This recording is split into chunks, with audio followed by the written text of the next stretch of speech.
So, what does your brand do best? That's a question I'm always asking. And a lot of people don't even understand brand, but brand is basically what you stand for, what you are. So when I say the name of your company, something should come to mind. Like when I say McDonald's, hamburgers come to mind. When we say Starbucks, coffee, Harley Davidson, motorcycles, right? So when we say the name of your company, something should come to mind. What is that?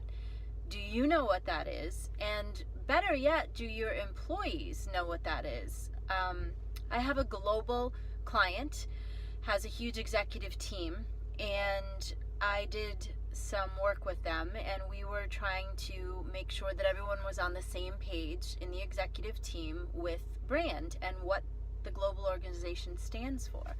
So I interviewed them all. I asked them, what does such and such stand for? What does that mean to you? 12 people on the executive team, including the CEO, 12 different answers, and the CEO's answer was, I don't think we have one. And the question was, what is your brand and what does it stand for? So brand is important. You cannot market something that you do not understand. You cannot market something that you cannot language. If you cannot tell me what your company does best or what you stand for, how are you going to sell that or market that? I don't care whether you're a real estate agent or a coffee house or an insurance agent or a mortgage broker or a nail technician or a hairdresser or a salesperson of some sort.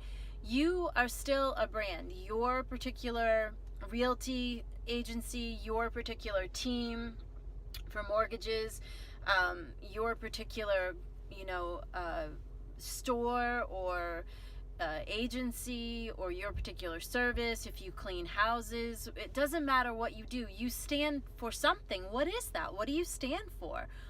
What is your brand? When I say the name of your company, what comes to mind? And it should be, 2 or 3 words come to mind. Exemplary service, quick response, I don't know, when Nordstrom comes to mind, it's customer service, right? You need to be able to language what you do best. You need to be able to language who you are. You cannot market, again, what you cannot language. So brand is important. It's really far more important than a lot of people think. And I don't think it gets enough attention because you cannot create a social media strategy, you cannot create a marketing strategy, you cannot create an innovative strategy for yourself to sell your product or service if you do not even understand what you do best or how you're knocking it out of the park. That's your brand. If you can't bring that into language, you can't bring it into the marketplace. It's just that simple.